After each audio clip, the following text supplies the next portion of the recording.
Kultūros ritmas. Sveiki, su jumis Lietuvos kultūros tarybos laida Kultūros ritmas. Šiandien kalbamės apie stipendijų konkursus.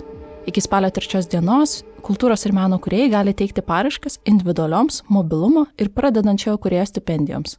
Kokios naujovės laukia šiais metais, nuo ko reikėtų pradėti rašyti paraišką, ką būtinai reikia paminėti paraiškoj ir kas vyksta pateikus paraišką. Ir apie tai šiandien Kultūros ritme pasakos Lietuvos kultūros tarybos administracijos direktorė Rūta Stepanovaitė. Labas, Rūta. Labas, Karolina. Ir menininkas Robertas Narkus. Sveiki, Robertai. Labas. Ir su jumis kalbasi, kaip visada, Karolina Bagdonė.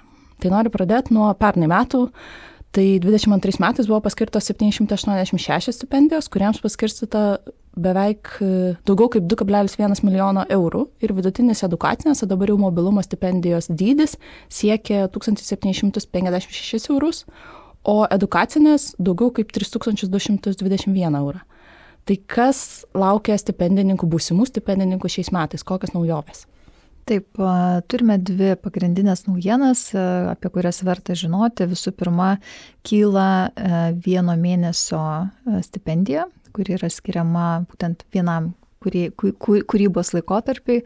Ir jeigu anksčiau tai būdavo 600 eurų, šiuo metu ketiname skirti 800 eurų vienam mėnesiui. Tai yra toks pokytis, kuris, skaičiuojant rinkos kainas ir realybė šiuolaikinė turbūt nėra toks didelis, tačiau Lietuvos kultūros tarybos apimtie veiklos tikrai jis yra nemažas. Kadangi praėjusiais metais pirmą kartą pastebėjome, kad per mėnesį skiriama stipendija jau pradėjo darytis mažesnė negu minimali alga mėnesinė, tai jau privertė suklusti Lietuvos kultūros tarybos narių susirinkimą. Ir tikrai visos tarybos pastangomis buvo pakeista ši nuostata ir bus skiriama jau 800 eurų per mėnesį. Taip tikintis, kad kūrėjai galės tam tikrą laikotarpį koncentruotis būtent į kūrybinę veiklą. Kita naujiena džiugina ir tikimės paskatins pradedančius karjerą kūrėjus. Būtent taip ir vadinasi naujai steigta stipendija, tai yra pradedančiojo kūrėjo stipendija. Ir čia bus numatoma skatinti kūrėjus, kurie savo kūrybinę veiklą vykdo ne ilgiau negu 5 metus arba yra per šį laikotarpį įgyję išsilavinimą. Robertai, noriu paklausti jūsų paties, nes pirmą stipendiją gavo 2014 metais, kai startavo pati taryba. Kaip atrodė tuo metu, kam reikia pačiam Lietuvos kultūros tarybos stipendijos ir ką reiškia jį gauti? Aš neturėjau pasirinkimo, man atrodo, negauti tos stipendijas. Labai puikiai prisimenu dabar prieš pokalbį, kai atsiuntėt tą 2014 metų ir kad tai buvo pirmos stipendijos.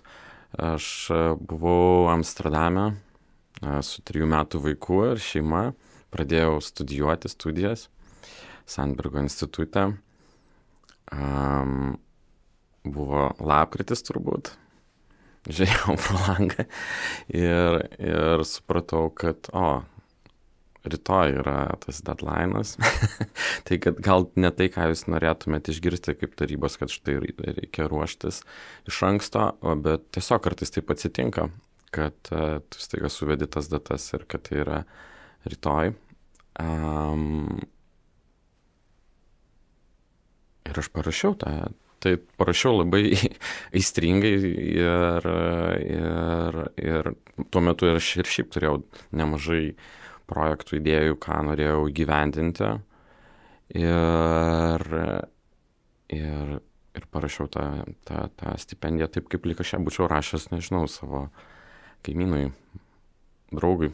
Ir pavyko tą kartą gauti, buvo 12 mėnesių, ar ne? Aš nepamenu, bet tai tikrai davė tokį kažkokį tai pasitikėjimą ir pasididžiavimą kartu, kad štai aš dabar galiu galbūt susimokėti už kažką tuo momentu. Tai buvo taip labai toksai būstas, jeigu galima taip pasakyti, tuo momentu. Ir grįždavo tuo metu ne kartais stipendijas. Aš žinau, nežiūrėjau mūsų duomenų bazėje, esat gavę 5 tarpdisciplininiam menui kurti. Net nežinau, gal pats kitaip įvardintume stipendijas. Kodėl vis grįždavote į kultūros tarybą?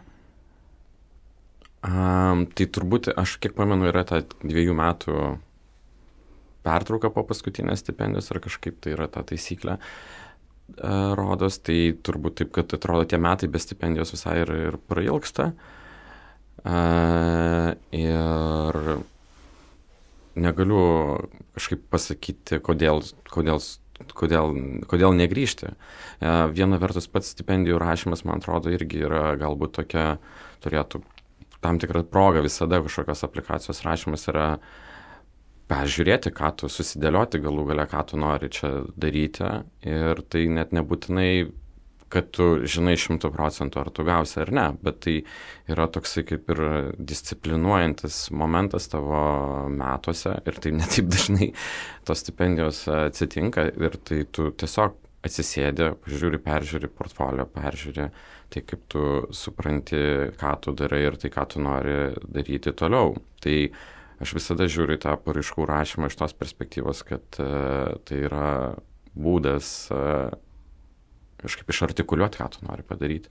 Ir kuo tu tą darai toliau, tuos turbūt gaunasi geresnės ir tos, aš nežinau ar geresnės, bet nes tai irgi yra procesas tie, kas rašo.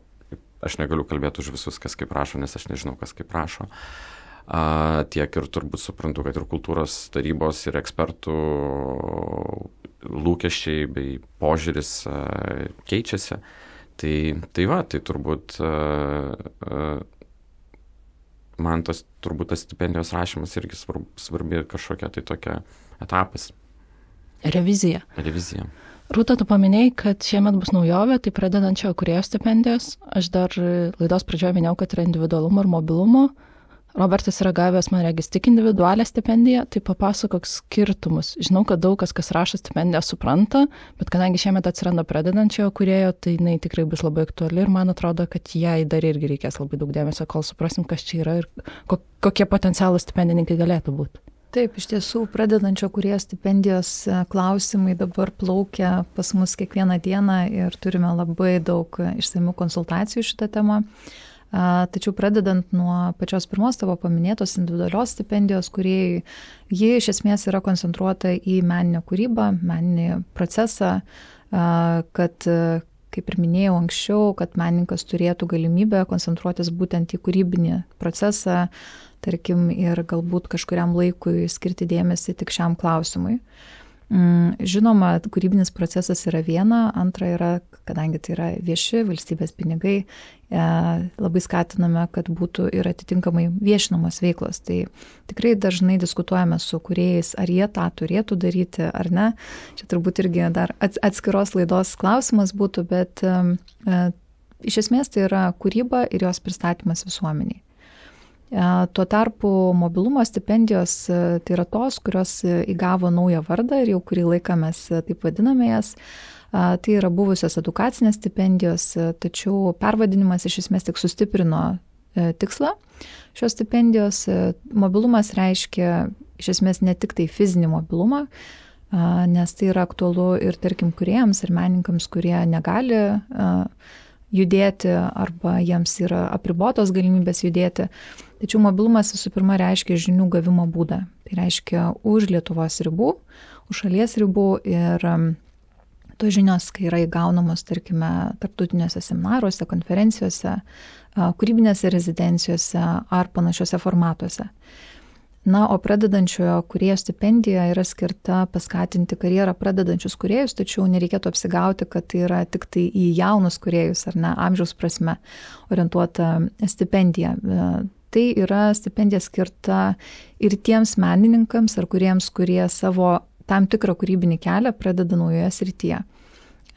Jau per seminarą minėjau prieš porą savaičių, kad tai gali būti ir ilgametę kūrybinę praktiką turintis, tarkim, kūrėjas ar kūrėja, tačiau per pastarosius 5 metus pradėjo visiškai naują kūrybinį kelią, tarkim, kitoje srityje, na ir norėtų plėtoti būtent daugiau šitą kryptį. Todėl šitos stipendijos yra gan tokios demokratiškos, skirtos ne tik tai jaunai kūrėjų kartai, bet ir tų kūrėjų, kurie norėtų, tarkime, persikvalifikuoti ar ieškoti naujų raiškos būdų. Pakalbėkime apie pačius tos paraiškos aspektus. pats Robertai minėjot, kad pirmoji stipendija buvo ir paskutinė diena, tada, kai tiesiog atrodė, kad reikėjo tą padaryti. Bet man rūpi pakalbėti ir apie tai, kad kiek smulkiai reikia aprašyti tai, ką ketini daryti.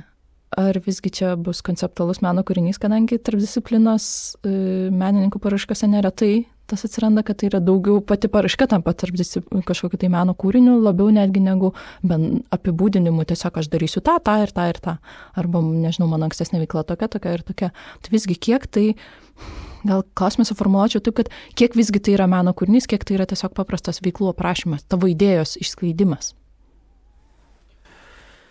Aš turbūt vis tiek kalbu čia daugiau bendruomenės vardu ir ne tiek, kiekvienas turi savo kažkokį tai supratimą, kaip turi būti parašyta, kaip tos idėjos, kokios idėjos yra šiuo metu aktualios ir tai yra viso to kultūros lauko ir diskurso irgi susiję dalykai, kaip aš mėgstu vaizduoti, kad aš kalbu su kažkokiu tai žmogum, tai jeigu aš kalbėsiu labai sudėtingai, tai tas pokalbis nebus labai irgi įdomus. Tai yra būdų, aš ir užjaučiu ir ekspertus, ir aš tikiu, kad kartais ekspertai turi arba turi suprasti to rašančių menininkų meninius rašymus, bet čia jau ne mano galbūt tas baras, bet aš tiesiog taip galvoju, kad ta sistema turėtų kažkokį tai jautrumą ir ne tik kažkokius boksus, varneles sužymėti, nes tas paraiškas rašyti galima išmokti turbūt išsižiūrėjus ir taikyti labai stipriai tą paraišką prie kažkokių ar tų kriterijų ar prioritetų, kurie irgi yra svarbus, sakykime. Bet aš manau, kad ta paraiška negali būti sėkminga, jeigu joje nėra to kažkokios asmeninio elemento, to, ką tu iš tikrųjų, jeigu tu to, ką tu rašai, tu turi tuo turbūt tikėti. Ir jeigu tu tuo tikėsi, ką nori padaryti, yra didesnis šansas, kad ir tas kitas žmogus tave išgirs. Tai turbūt paraiška nėra ta vieta kažkokia demonstruoti, nežinau, ypatingai žargoną kažkokį, bet kartu ir ne vieta turbūt daryti kažkokius kompromisus, dėl kurių tu jausies vėliau prastai. Galiu pasidalinti daugiau tą patirtimį iš kitos pusės, su kuria susiduriu konsultuojant kūrėjus ar kūrėjas, kurie rašo paraiškas, ir tikrai dažnai kartu nustembame konsultacijos metu, kad vis tik yra tas adresatas kitam gale ir tai nėra tik tai teksto rašymas, ir tai nėra toks kaip ataskaitinis tekstas. Jis visada turės savo adresatą, jis turės labai skirtingus adresatus, nes ekspertų darbo grupės sudaro vėlgi labai skirtingi žmonės. Taip netgi yra parengta mūsų tvarka atrankos ekspertų darbo grupių. Yra daugybė kriterijų, kuriais remiantis grupė sudaroma, ir tai tik tai siekiama to, kad būtų įvairių diskusijų, kad būtų požiūrių įvairovė. Labai būtų gerai, kad dėl kažko tai nesutartų pradžioje ar ne ekspertai, ir tada jau tik tai priimtų galutinį sprendimą, labai gerai išdiskutavę jį. Tai šitą norisi ir priminti kūrėjam, kad tiesiog jūs tikrai skaitys, jūs tikrai vertins. Ir grįžtant prie to detalumo aspekto, manyčiau, kad svarbu visų pirma konkretumas. Ta patį testą pasidarom ir su kūrėjais, kurie skambina pasikonsultuoti, ir tai būna pirmas skambutis, pirmas įkvėpimas, yra pristatoma idėja, ir tada man tenka dar kartelį taip pristabdyti šiek tiek kūrėją ir paklausti, dabar aš girdžiu šitą informaciją pirmą kartą, lygiai taip pat tokią pačią informaciją skaitys ir ekspertas paraiškoje. Tai gal dar kartą pakartokite, tik tai paakcentuokite tam tikrus aspektus, kad aš geriau suprasčiau pirmą kartą girdėdama apie ką jūsų idėja ir jūsų kūryba ir panašiai. Tai čia tas principas tiesiog galioja, kad pirmą kartą ir vienintelį kažkas skaitys, ir labai svarbu, kad toje paraiškoje būtų kuo konkrečiau išdėstyti dalykai ir kad skaitimo procesas nebūtų komplikuotas. Aš dažnai girdžiu, konsultuodama irgi įvairius kūrėjus, kurie nori teikti paraiškas, ir pats Robert irgi teikėt ne kartą naujų kūrinių sukūrimui. ar nėra keista ir kartu komplikuota rašyti paraišką naujų kūrinių sukūrimui, kai ekspertai tikisi galbūt gauti kokį nors priedą, kur bus parodyta, koks potencialiai bus tas kūrinys. Na, tarkim, literatūros atveju gana paprasta kokią nors ištrauką iš tavo būsimos knygos, arba ten piesės ištrauka, jeigu tu esi dramaturgas. Bet ar nėra komplikuota iš kūrėjo pusės, kai tu rašai, nors dar ne iki galo turi, nežinai, ko čia gausis ir ką tada daryti?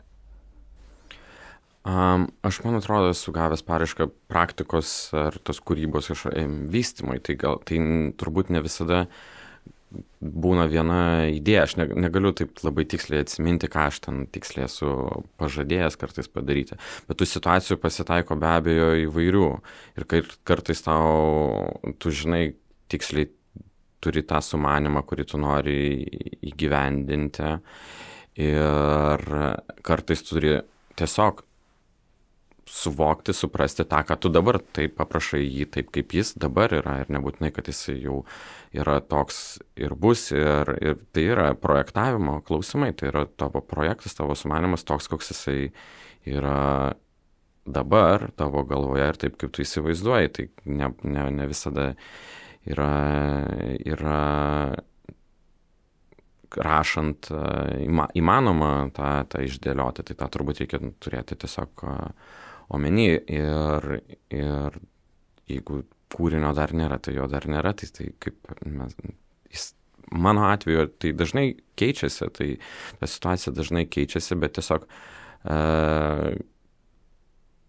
kai kurie aspektai keičiasi, bet iš esmės niekas dėl to turbūt irgi nežinau. Jeigu tu po to padarai, turbūt, tai tavo tame klausimas, ar tu realizuoji, galų gale tas efektas yra kažkur tai grįžta į visuomenę. Po kol kas, man atrodo, aš nejaučiu ir nieks turbūt gal negrasina, kad kažkaip nukrypai nuo savo pirminės idėjos. Aš nesu girdėjęs kažkokio tai tokio atsiliepimo, bet žinoma, jeigu tu pradingsi arba išvis neįgyvendinsi, tai turbūt taip ir baigsis ta investicija į tave kitą kartą galbūt ir bus sudėtingiau įrodyti. Taip, tai aš noriu tik papildyti Robertą, kad pratęsiant jo mintį apie realizaciją, tai yra irgi paraiškos dalis, tiesiog parodyti savo portfolio, savo kūrybą pristatyti ir taip, tarkim, tam tikrais atvejais įrodyti, kad kūrėjas ar kūrėja gali įgyvendinti tą savo idėją, nors jinai galbūt kažkiek gal mažiau paartikuliuota ir dar tikrai yra eskizinis kažkoks variantas ar būvis, bet tas ankstesnės kūrybos pristatymas dažnai irgi labai labai smarkiai gelbsti. Tai ar platus turi būti tas gyvenimo ar kūrybos aprašymas teikiant paraišką? Kažkaip nėra, tarkim, apribojimo ar tai paprašyta, kad kiek puslapių turėtų sudaryti tą prašymą, bet kaip ir turbūt dėsniai galioja tie patys. Profesionali refleksija, profesionalioje literatūroje visada yra tas, kas tiesiog patraukia akį vertintojo, ar ne, tai yra šaltiniai, kuriais pasitikė ekspertai ir jeigu kūrėjo vardas skamba iš ypač profesionalų lūpų ar ne, reflektuojamas yra, tai jis visada bus tikrai atkreiptas dėmesys į tai. Bet yra tam tikrų dabar niuansų, tarkim, ir su pradedančiojo kūrėjo stipendija. Ten tikrai skatiname nepabijoti visko jau sudėti kiek įmanoma, nes čia dažnai kyla klausimas, aš tik tai karjerą pradedu, galbūt tokių refleksijų profesionalių dar nėra apie mano kūrybą, ką man daryti. Tai kaip ir mūsų pirmininkė Asta minėjo, kad sekite tada jau viską, galbūt iš mokyklos kažkokį turite pasiekimą, kuriuo galite pasididžiuoti ir panašiai. Tai tiesiog turbūt priklauso vėlgi nuo tipo stipendijos, kurią norima gauti ir tada atitinkamai, ką reikia ten įrodyti, ar ne, ar pagrįsti. Robertai, turiu jums klausimą apie tą trukmę stipendijos, nes esat gavęs nuo 3 iki 12 mėnesių stipendijas. Kaip nuspręsdavot, kiek prašyti, kiek mėnesių įrašyti, kokią trukmę pamatuot, kiek man tas stipendijos reikės, kiek kūrinio sukūrimas truks? Ar įmanoma iš vis tą išmatuoti, bet vis tiek, kadangi paraiška, tą įrašyti būtina? trukmė, na, čia toks, kaip ką įrašyti, aš turbūt detaliai negaliu atgaminti, kaip rašai. Turbūt, kaip čia pats įvertini subjektyviai labai tą ambiciją, kurią tu išdėstai ir galima trukmę. Tai kalbėti apie, kaip pasakyti, apie 3 mėnesių stipendiją, tai jinai toks, nu tiesiog yra, galbūt galvoja, kad tau reikia daugiau šansų, kad tu ją gausi 3 mėnesių, negu kad 12, tai galbūt ir visai yra gera pradžia. Tai kol aš turbūt gavau tą 12 mėnesių, tai turbūt ne pirma ir ne antra paraiška buvo. Pirma. Tai galbūt tada ne. Tai gerai, taip. Tai va, tai dabar galvoju, ką čia pasakyti.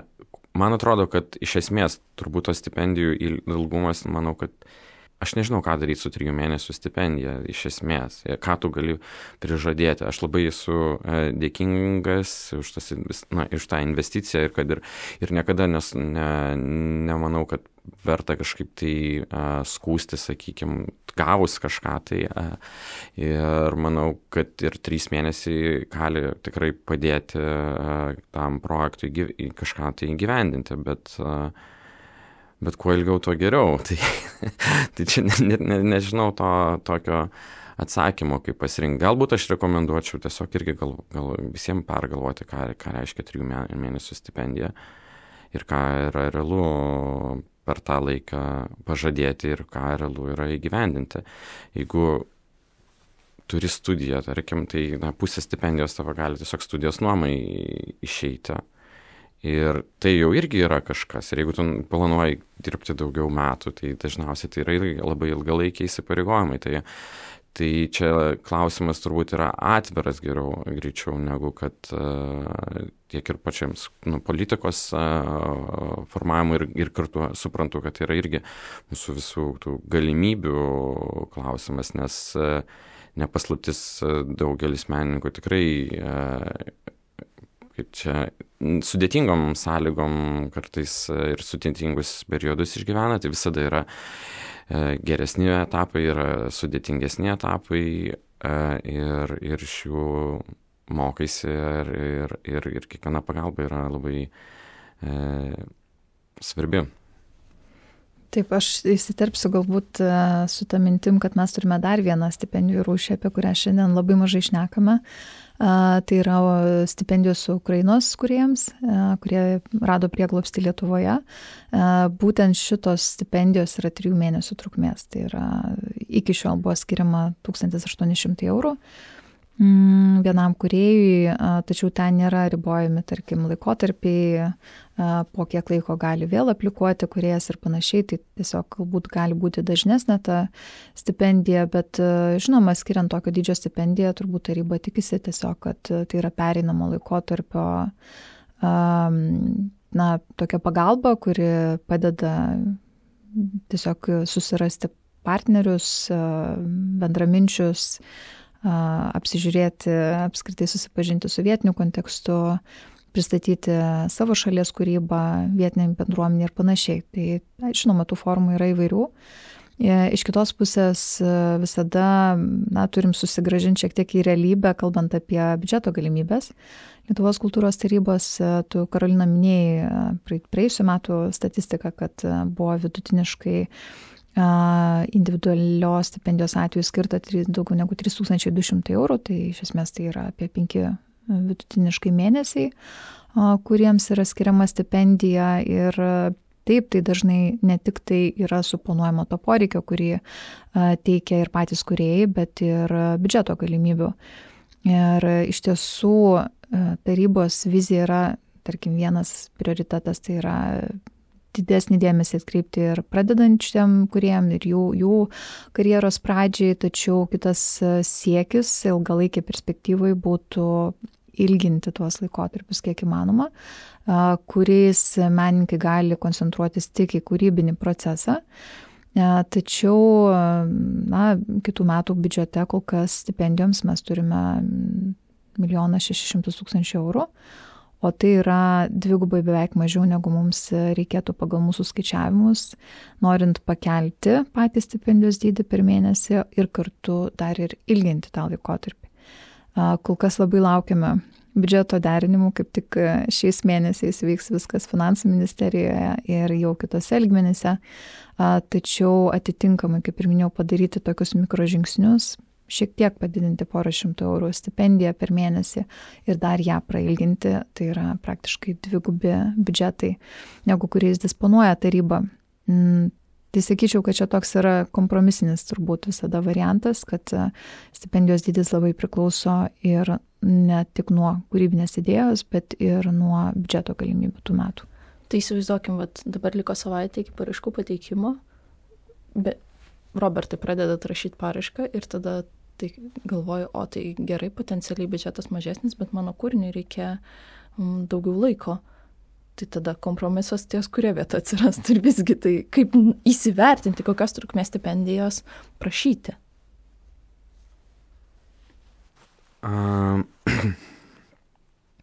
Tai labai priklauso nuo to, kaip ir kalbėjom, kad nuo tos situacijos, kurioje tu esi ir kokie tavo tie ateinantis metai atrodo.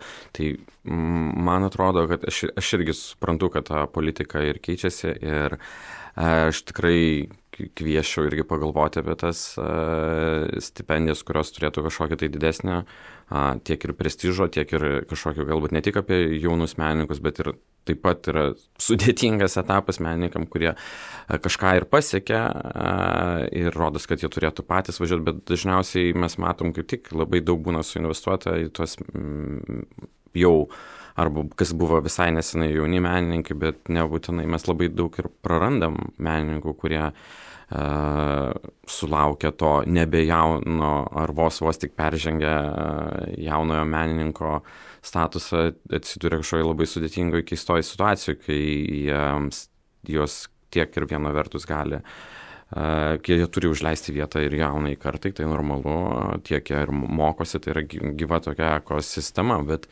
bet kartu ir reikia galvoti, kad tos įdėtos investicijos ir kad nepradingtų tie menininkai, kurie jau turi ir kažkokius galbūt didesnius lūkesčius. Aš kalbu turbūt iš tos patirties, galbūt iš kažkokios Olandijoje ar kitose, sakykime, mes irgi esame turbūt Šiaurės Europą, tai galbūt yra tų stipendijų žymiai mažiau, bet jos yra skirstumas būtent į tą jaunojo menininko ir yra kelios mažiau galbūt tų stipendijų, kurios yra skiriamas ilgesniam laikui ir yra tas didesnis pasitikėjimas tais jau menininkais, kurie yra kažką tai įrodę savo praktiką, kurių tas ekspertinis kažkoks pripažinimas irgi ar tarptautinis pripažinimas leidžia galbūt pasitikėti, kad štai už 2 metų tai kažkoks stambesnio masto kūriniai atsiras, kurie iš tikrųjų gali turėti kažkokią fundamentalesnę reikšmę. Tai aš laikau špigas ir aš tiesiog ne tai, kad kažkur čia nuskubėsi, bet kartu irgi yra be galo smagu tai visai bendruomeniai matyti tą ilgą sąrašą po truputį gaunančių kūrėjų ir džiaugtis, kad nesi ten vienas, kuris gavo tą stipendiją. Tai kaip rasti tą tokį balansą, tai yra ačiū kultūros tarybai ir ekspertai, kurie suka nuolat galvą apie tai. Kitas klausimas yra svarbus ne tik finansai, bet ir grįžtant prie pačios paraiškos, mes pakalbėjom apie tas veiklas, o kitas yra viešinimo planas, sklaida, kuri būna paraiškoje, kaip tu pati Rūta pačioje pradžioje minėjai, kad ne tik sukurti kūrinį, bet jį ir pristatyti visuomeniai. Ir apie šitą aspektą kalbėdama su įvairiais žmonėm, kurie planuoja teikti stipendijas, kurie yra jau teikę arba gavę stipendijoms finansavimą, jie vis kelia tą klausimą, ką reikėtų, pavyzdžiui, parašyti žmogui apie tą viešinimą ir sklaidą, kai tu nieko neišmanai. Vienas dalykas, o kitas dalykas, jeigu tai yra tik tai kūrinio sukūrimas, tai kodėl jį tada reikėtų viešinti ir ką reikėtų tam parašyti? Nežinau, kuris labiau norėtumėt pradėti į šitą provokaciją atsakyti. Aš galėčiau pabandyti taip pažiūrėti. Iš esmės, vis tiek tai yra paraiškoje, tai yra tam tikri kriterijai. Tai yra kalbėti apie tą viešinimą, tai irgi yra kūrybos tam tikras klausimas. Kartais tai yra, galima taip pažiūrėti labai formaliai, kas tai yra išsiųsiu pranešimas spaudai. Bet mes žinom menininkų, kurie skandalus sukeldavo ir taip apie save leidžia žinoti. Tai jeigu pretenduoji į kažkokius viešus pinigus, man atrodo, kad tai nėra iki galo galbūt sąžininga tada tyliai. Ne visada, nėra kažkokių turbūt universalių taisyklių ir gali būti įvairių turbūt išimčių, bet manau, kad logiška, kad tu kažkaip tai turėtum sugalvoti būdą vienaip ar kitaip pristatyti ar visuomeniai, ar siauresniam, ar plačesniam ratui. Žinoma, yra juokinga irgi apie tai kalbėti, galvojant, kad kartais reikia ir viešųjų ryšių agentūros ir kad tą pasiekti. Tai galbūt gali galvoti apie kažkokį idealų planą to pristatymo, galbūt gali būti tas pristatymas neformaliai botanikos. Aš esu knygą pats išleidęs kažkokią nedidelę ir pristatęs ją botanikos sode be institucijos. Iki tol, kol gavau tą stipendiją, aš 2 metus dariau performansus ir leidau dalykus už institucijų, nebuvo nei kuratorių, nei nieko, bet tai man leido susikrauti kažkokį tai bagažą, tai jeigu sugebė kažkaip tai viešinti kai kurios dalykus, tam ir yra, sakykime, projektų erdvės, ar ne, yra galerijos, yra ir institucijos, tai projektų erdvės dažnai kviečia menininkus, kurie nieko neturi, jie visi dirba iš tos kažkokios idėjos, tai mes tą visą ekosistemą turi ir suprasti, kad štai turiu nedidelį kažkokį biudžetą, darau kūrinį, kurio galbūt nepristatysiu nacionalinio lygio institucijų, bet pristatysiu projektų erdvėje, mano draugų kuruojamoje. Ir aš tikiu, kad svarbu nemeluoti irgi ir tiesiog, kad tu, jeigu sakysi, kad užpirksi reklamą žurnale, gal ne visai tiesa. Tai... Man atrodo, kad kūrėjas ir kūrėja neveikia izoliuotoje erdvėje, vis tiek stebi, kas vyksta aplinkui, kas vyksta jų kolegų gyvenime. Ir man atrodo, kad galima pradėti tiesiog nuo to pasižiūrėti, o kur viešinasi kiti kūrėjai. Ar aš galiu pakliūti į kažkokią vieną ar kitą platformą, ar aš galiu pakliūti į vieną ar kitą erdvę, kuri, kaip ir teisingai labai Robertas pasakė, jinai vis tiek visada imasi taip pat savo viešinimo dalies. Tai iš esmės tokia kaip partnerystė grįsti, tada tie santykiai atsiranda. Tai vienas aspektas, kad tiesiog pastebėti, ar ne, ir tikrai daugumą skaitom kasdienybėje ir įvairius portalus dedikuotus kūrybai ir kuriems pristatyti. Tikrai galima pasižvalgyti ten ir iš tiesiog techniškai išrašyti, kokie portalai, į kokius siųsiu žinutę, su kuo kontaktuosiu, yra rašantys žurnalistai konkrečiai kultūros temomis, su jais bendrauti galbūt pavyktų. Tai čia vienas aspektas, o kitas, tai man atrodo, kad čia ne tiek tarybai yra reikalingas tas kiltis apie viešinimą, čia yra pačiam kūrėjui, nes tai yra tiesiog vėlgi viskas sukasi ratu. Kitos paraiškos metu teikimo jau bus galima įrašyti savo portfolio įrašą, kad aš štai gavau stipendiją, įgyvendinau kūrinį, jį paviešinau ten ir ten, tai buvo uždokumentuota, fiksuota. Ir tai tiesiog yra ta pati, portfolio dalis ateities kažkokiam tai siekiam. Tai turbūt visų pirma pagalvoti, kas man iš to, pačiam kaip kūrėjui ar kūrėjai, kaip man tai pasitarnaus, tada galbūt ir atsirastų tas stimulas labiau ieškoti ir kokybiškų tų kanalų, ir siekti tų ir tokių profesionalių refleksijų. O tada jau antras aspektas, taip, tai yra atsiskaitimas visuomeniai, tai čia yra. Bet iš kitos pusės ir taryba, man atrodo, jau keliauja tuo keliu ir mes jau svarstome, kaip prisidėti daugiau prie tų sėkmės istorijų, ypač viešinimo, finansuotų stipendijų rezultatų ir pradedam po truputį tą kelią. Tai manau, kad visi turi būti įsitraukę šitą procesą ir tikrai ne vienas menininkas ar menininkė paliekami tuo užsiimti. Nes tikrai atrodo, kad atsiduri tokiai dvilypiai situacijai, bet gal apskritai kūrėjų tas dažnai, kur tu ir vadybininkas, ir menininkas, ir komunikacijos ekspertas, ir menininkas, ir dar turi išmanyti buhalteriją, finansus, suprasti, kaip veikia apskritai, nežinau, meno rinka, kaip veikia ekonomika, tai tu tokiam visą laiką sukiesi didžiuliam rate, kuriame yra labai daug sudedamųjų dalių ir tuo metu paraiškoje jas irgi reikia paminėti ir apie tai turi pagalvoti. Kitas dalykas, kur man atrodo svarbu, yra, kad stipendija tokiu atveju veikia nebūtinai tik kaip meno kūrinio sukūrimui. Mes prieš laidą šiek tiek kalbėjom apie tai, kad stipendija gali būti ir tai, kas tau padeda išgyventi ir pats nekartą minėjot šiandien irgi menininkui tam tikrų laikotarpių.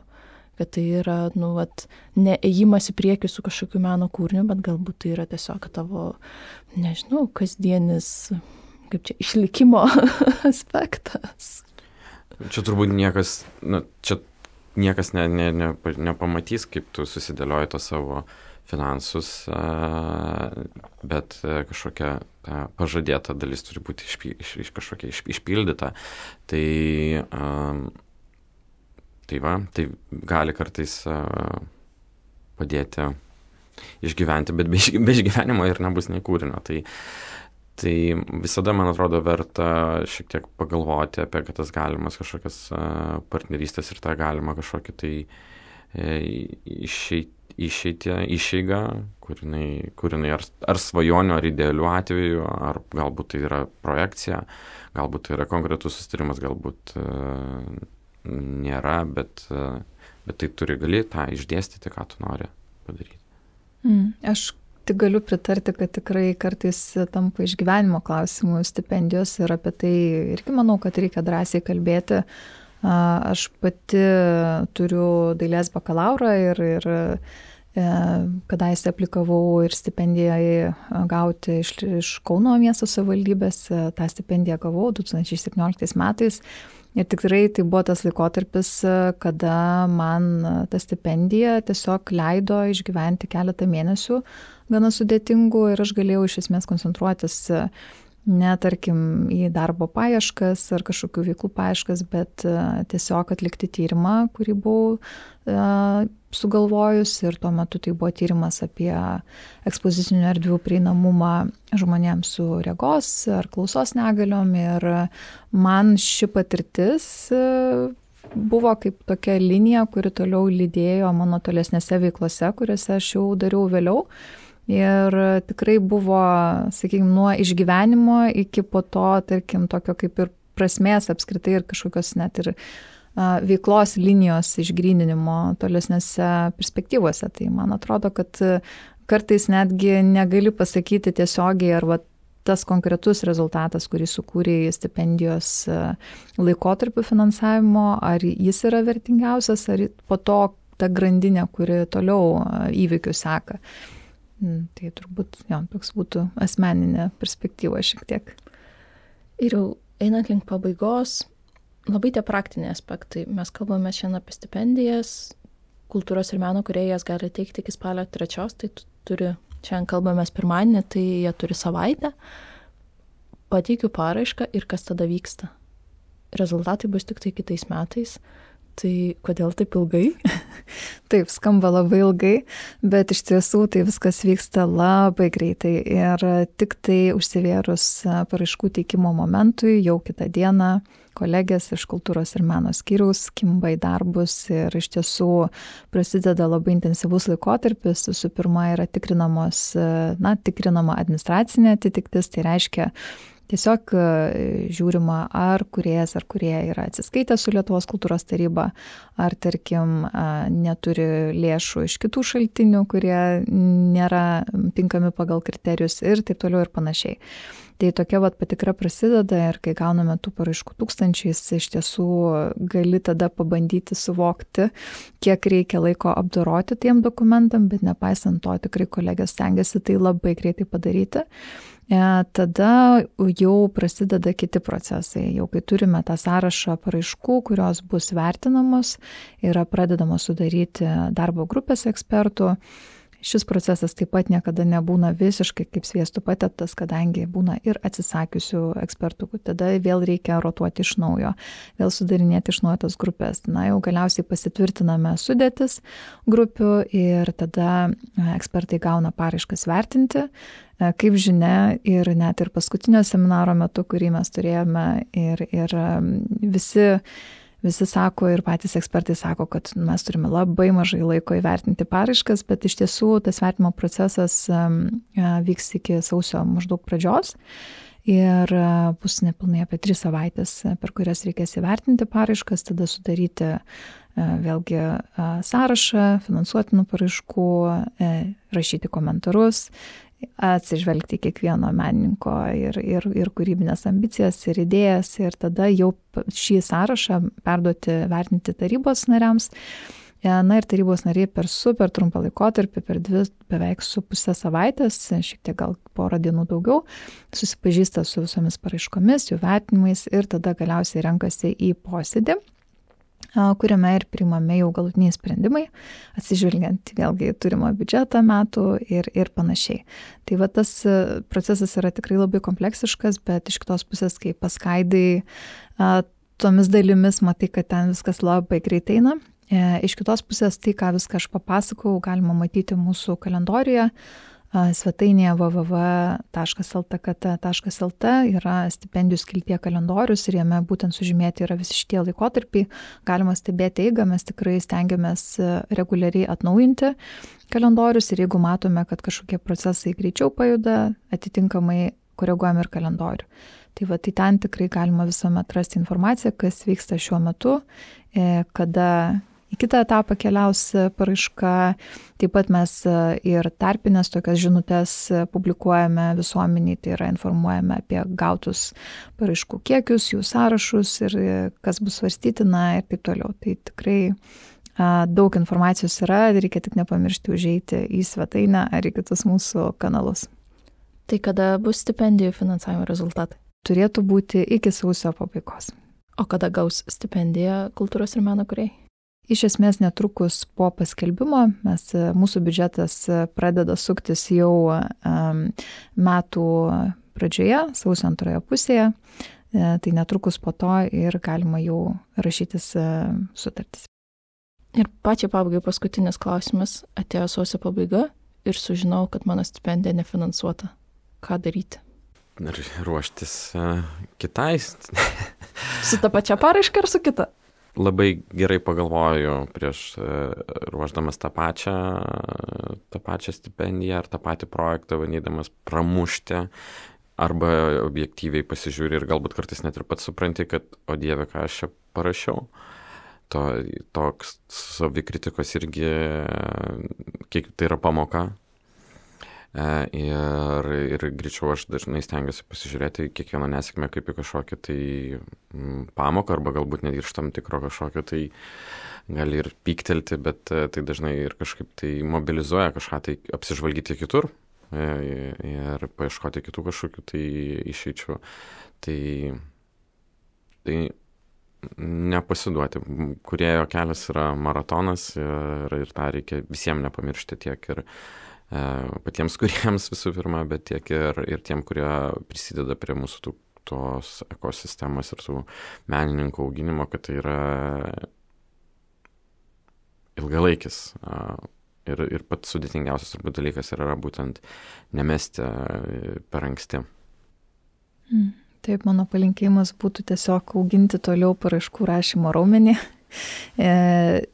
Mūsų apimtyje vykstantis konkursai, individualiai stipendijai gauti vyksta 1 kartą per metus, tai iš esmės gavus sausio pabaigoje komentarus savo paraiškai galima ramiai išsistudijuoti ir panaudoti tą komentarą būtent paraiškos tobulinimui. Iš kitos pusės mes turime dar ir kitų konkursų, pavyzdžiui, mobilumo stipendijų kvietimai vyksta 3 kartus per metus ir čia tikrai netrukus jau galima teikti paraiškas būtent šitam stipendijos tipui ir tada galbūt per tą laiką laukiant stipendijos jau kito kvietimo pasižvalgyti ir užsienyje ir panašiai. Tai iš tiesų tų galimybių yra šiek tiek daugiau ir, kaip ir sakė Robertas, tikrai nepasiduoti, nes tikrai labai svarbu, kad kūrėjas taip pat matytųsi ir būtų matomas ir ekspertų laukia, ir kad jie jau pradėtų atpažinti tą kūrėją, ar ne, kuris tikrai tai, kad žmogus teikia paraišką ne pirmą kartą ir vis dar stengiasi, tai yra tik tai pliusas, o ne minusas.